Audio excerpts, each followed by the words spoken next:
Alright, to do my yogurt recipe, I really like to make a double boiler situation where you're heating water underneath and around instead of putting the pot directly on the stove, and it really does, it's more gentle to the milk and it produces a better yogurt, and you also have less of a chance of scorching the milk on the bottom and burning the bottom of your pot.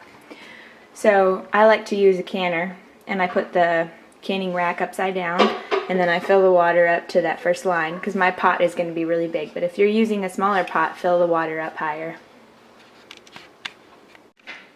Alright, so I put my cheese vat inside of my canner, and I've turned the stove up to high heat. And here's one of my favorite cheese spoons to use. I like it because it has a little hook on the end. And then you'll also need a thermometer. I like the large 12 inches one so it reaches the bottom of the pot. And we need to warm up the milk. And this is the recipe that actually we pasteurize the milk gently first, and then we're going to cool it down.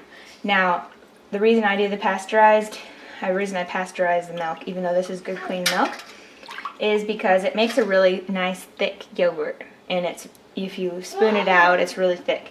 If you do a raw milk yogurt, it's going to be very, very thin, kind of like a runny consistency, similar to like kefir.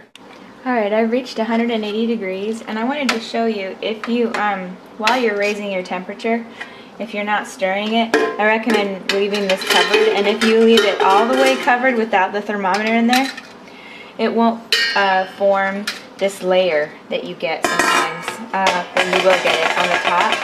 And it'll dissolve if you put it back in. But if you want to avoid the layer, just completely leave it covered. So I've reached 180 degrees, and now turn off the heat, and we need to cool this down right away. So what I've done is, in my sink, I fill it up with water, and then I pour in all the ice that I have in the freezer. And I also have some ice packs that I'm going to put on the side. Alright, so the milk is cooling down, and you'll be surprised how much ice and how long it takes to cool down. Even though I have a lot of ice in here, it does take quite a while. And in the meantime, it'll form a layer on top. So what I like to do is I take everything out and I put the lid back on, and it'll make it so you don't get a layer on top that you'll have to remove. And you want to bring the temperature down to like 100 to like 105 degrees. If you added your yogurt cultured now, you would just kill the culture because the milk is too hot. So lower the temperature, and then we'll add the culture.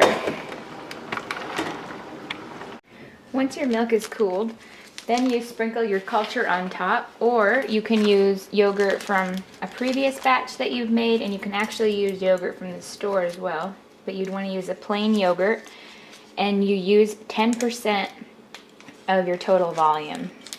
So for instance, if you had 1 gallon of milk in here, you would be using half a cup of yogurt. So you would mix in, for this is 4 gallons, so that would be 2 cups of finished yogurt that you could add in here instead of doing a culture. Anyway, so you sprinkle the culture on top, and then set your timer for 3 minutes and to let it rehydrate, and then we're going to stir it back in.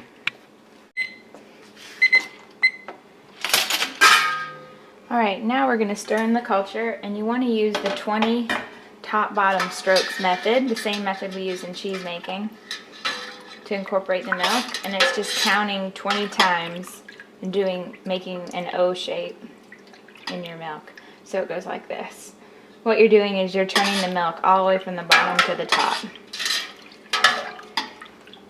And this ensures that you get all of the culture absorbed really well and mixed.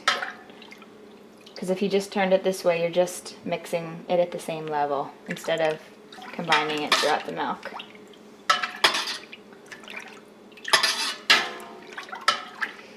Once we're done with all this stirring, I'm going to put the lid back on, and what I do is I leave this just at room temperature. The next step is I get all of my jars ready that I want to put the yogurt into. And my favorite way to jar the yogurt is in 1-quart size.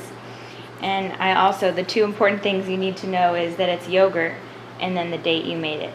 So do something fast. I used to do fancy labels on white sticker things, but this type of tape is the best because it comes off and it doesn't leave a mark, and it's also really fast. So when you're done using the jar, you quickly peel it off and then you're done. And it also is fast to just do a bunch of labels all at one time. So get all your jars ready, and these jars, you can go through all the work of putting them in hot boiling water, but instead I just throw all of them in the dishwasher and have them go through a cycle, and now they're clean enough. This has always worked out for me really well.